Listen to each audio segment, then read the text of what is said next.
السيد كيعترف بكل برودة. إوا سمعوا يا البنات يلي كتسخفوا في الخدمة، سمعوا شنو كيوقع ليكم.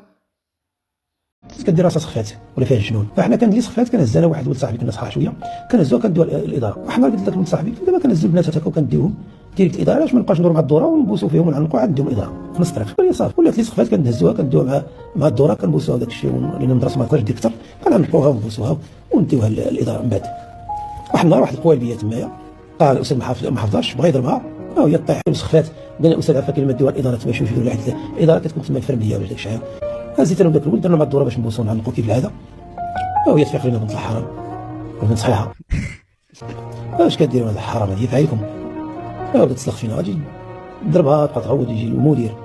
المهم قلنا لها اش غادي ديري؟ حنا غنكتموا السر ديالك بانك سخرتي ما نقولش راه كتسلى وانت عاوتاني ميكان الله يرضي عليك صافي ودوزنا القضيه بخير.